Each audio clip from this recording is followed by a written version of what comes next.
Okay, ich nehme das jetzt mal komplett mit.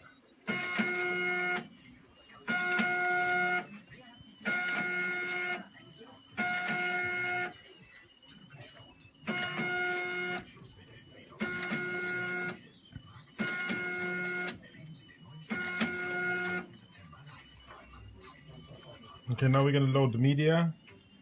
We now loaded the media with this adapter cards here, just to run the test. You can actually hear the printer here. It's a little high-pitched noise, which is coming from the Zebra printer. It's actually something, I don't know, I have to talk to the Zebra guys again, whether that's normal, but it's a bit annoying, to be honest. So I hope it's in the production, not in the office area.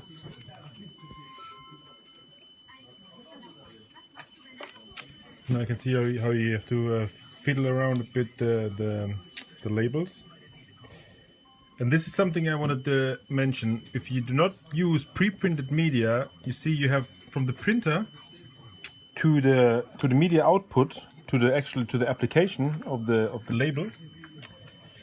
You have around 40 tickets, which are therefore unprinted. So what you can do, you can first start printing some of the labels, so it runs out some of the labels here on the right side, and then load it, so all the labels here are already printed. So to assure that from the first SD card you actually print, it will be the right label.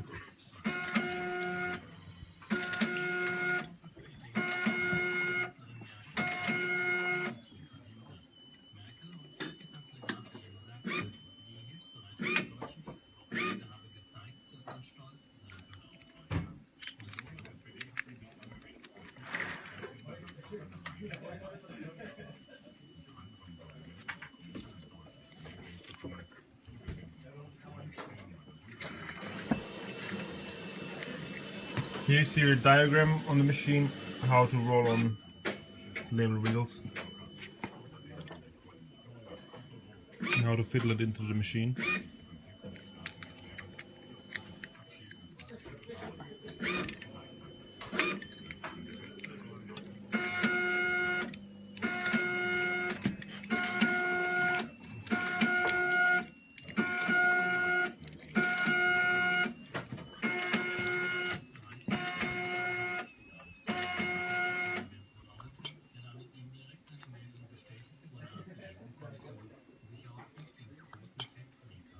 Reicht das schon so? Oder? Ja, das Ja? reicht schon. Okay. So.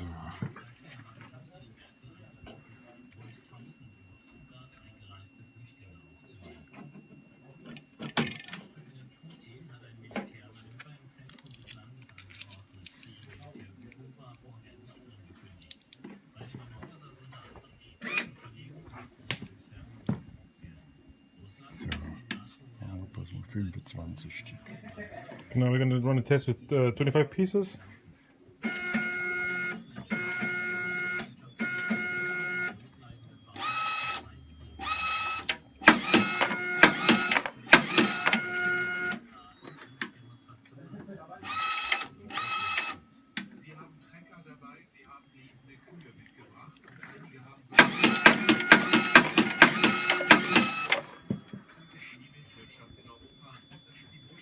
Okay, now it reached 25 pieces, as you can see. The machine automatically will stop. You can run it on auto, on single.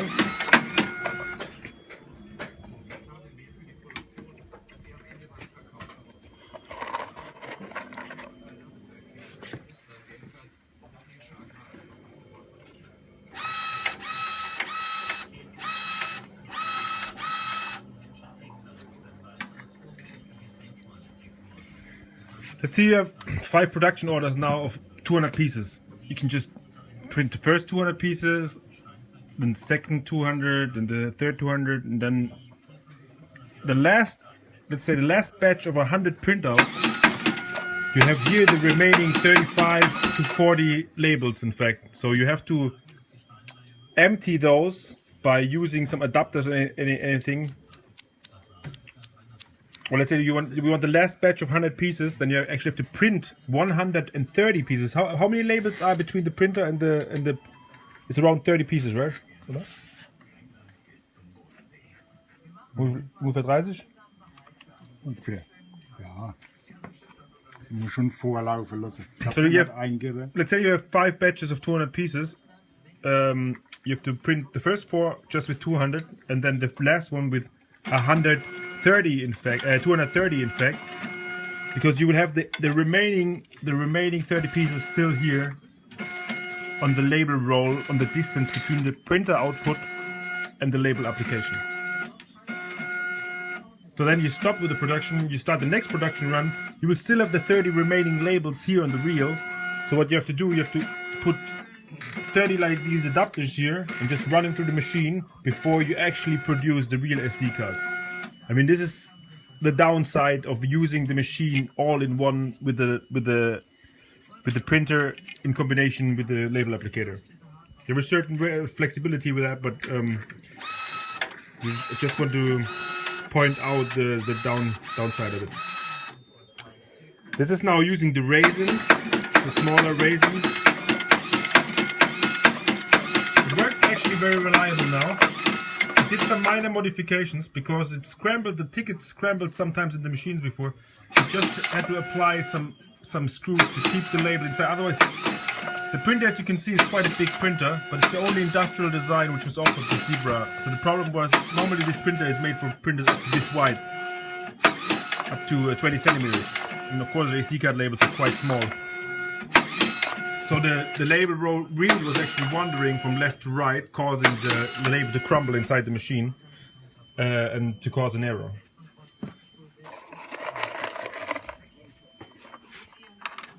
These are the ones we just labeled.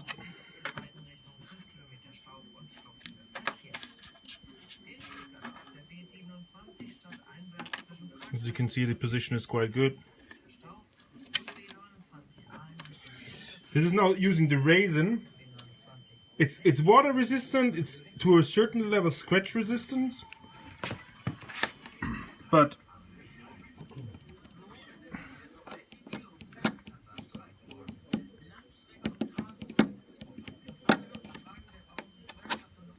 you can see a little bit of a smudge if you really wipe very hard over it. But I think it's really pretty much the best result we can get. I doubt you can get a better result with the thermal printer, to be honest.